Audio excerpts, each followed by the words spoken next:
इमरान खान साहब की सारी नज़रें सुप्रीम कोर्ट पर हैं कि वहाँ से कोई वो एक अच्छा फ़ैसला अपने लिए चाहते हैं, लेकिन नैब की नज़रें जो हैं वो इमरान खान साहब पर हैं। आज ज़मान पार्क एक नैब की टीम पहुँची और उन्होंने उनको वारंट्स दिए। बुशरा बीबी को और इमरान खान साहब को 9 मार्च को तलब कर लिया गया है जनाब रावलपिंडी नैब की तरफ से।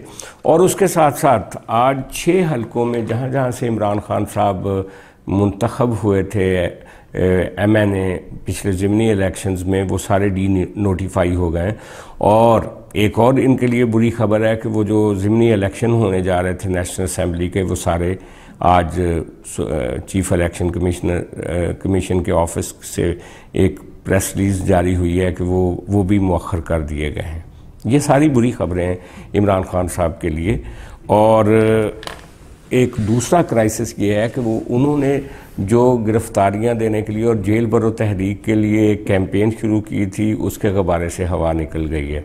आज हमने देखा कि लाहौर के एपिसोड के बाद पेशावर में लोगों ने आए और वापस चले गए और गिरफ्तारियां किसी ने गिरफ्तारी नहीं दी। कोई कहने लगा मैं बीमार हूँ, किसी ने कहा जेल का दरवाज़ा नहीं खुला।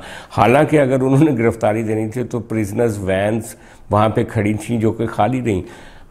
और मज़े की बात यह है कि जो महमूद खान हैं एक्स CM KP के, उनके घर के बाहर पुलिस गई और उन्होंने ऐलान किया स्पीकर में कि आएँ जनाब अपनी गिरफ्तारी दें, लेकिन वो भी घर से बाहर नहीं आए। शाह फरमान ने कहा जी मेरी सेहत ठीक नहीं है। और खटक साहब जो हैं उन्होंने कहा जनाब कि हम तो जेल का दरवाज़ा खुलेगा तो अंदर जाएंगे, वैन में हम क्यों बैठें। तो बहरहाल वो सारे पठान जो हैं उन्होंने गिरफ्तारी नहीं दी। और पिंडी में कुछ लोग आए और जुल्फी बुखारी समेत और फ़याज़ुल हसन चौहान, उन्होंने कुछ गिरफ्तारी दी। और फ़याज़ुल हसन चौहान को तो मंदरा चौक में और कुछ वर्करों को जाके छोड़ दिया गया। लेकिन सबसे बड़ा लतीफ़ा लाहौर हाई कोर्ट में हुआ, जहाँ पे ज़ैन कुरैशी साहब अपने वालिद की बाज़ियाबी के लिए चले गए। तो जस्टिस साहब ने वहाँ उनसे पूछा कि वो तो आपके वालिद साहब तो अपनी रजामंदी से जेल गए हैं। तो उन्होंने कहा नहीं जी, वो तो गए थे अलामती तौर पे और वो तो चाहते थे कि वो शाम को वापस घर आ जाएंगे। तो उन्होंने कहा ये कैसा जेल है।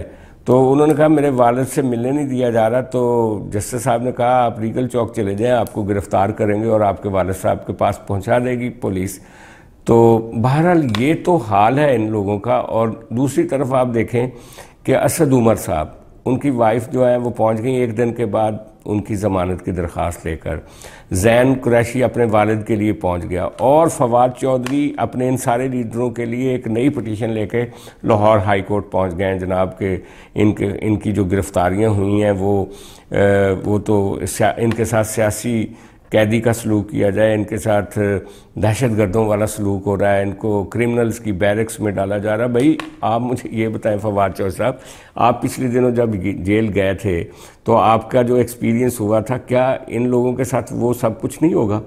और मैं तो पहले कह चुका हूँ कि शाह महमूद कुरैशी ख़ास तौर पे रियासत के मेहमान होंगे। अटक उनको इसीलिए ले जाया गया है जहाँ उनको भी शेख रशीद की तरह पट्टियाँ बांध के साइड पे ले जाया जाएगा और उनको मैसेजिंग दी जाएगी कि अपने लीडर को समझाओ वरना आने वाले सियासत में तुम्हारा क्या मुस्तकबिल होगा। इसके साथ ही साथ आप देखें कि मरियम नवाज़ के बयानिए में एक ताकत आ गई है जब से ये जो सुप्रीम कोर्ट में ये बेंच लगा है, जिस तरीके से उन्होंने जजेस के ऊपर एतराज़ात किए हैं और जिस तरह का एक जारहाना तकरीर की है, उसके बाद मैंने देखा इमरान खान साहब की काफ़ी डाउन एनर्जी थी जब उन्होंने कल शाम को गुफ्तगू की है। इसी तरह आज फवाद चौधरी बड़ा एक डिफेंसिव पे चले गए थे मरियम नवाज़ को क्रिटिसाइज़ करते हुए।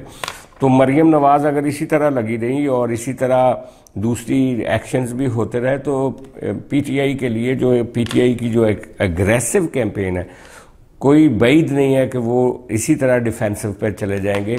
और दूसरी बात यह है कि अभी तो इमरान खान के ख़िलाफ़ कुछ मुकदमात शुरू हुए ही नहीं हैं।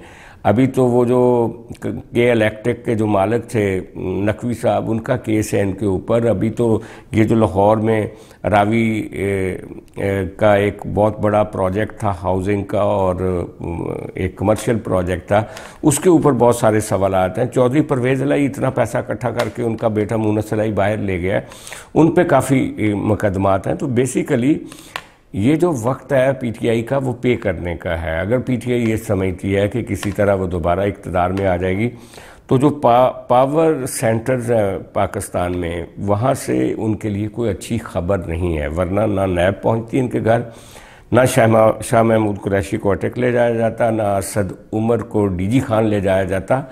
तो ये वो आसार हैं जिसमें पीटीआई अपना मुस्तकबिल देख सकती है। और पीटीआई को चाहिए कि एक सेहतमंद सियासत की तरफ आ जाए।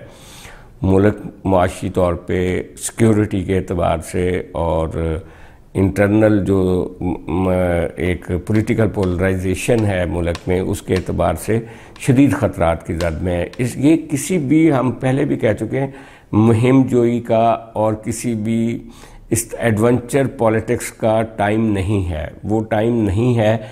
आप आज कोई भी गवर्नमेंट में आता है उसको वही दिक्कत पेश आएगी जो शहबाज शरीफ को है, वही दिक्कत पेश आएगी जो कल इमरान खान को थी, जिसकी वजह से उन्होंने IMF के साथ मुआहदे किए हैं।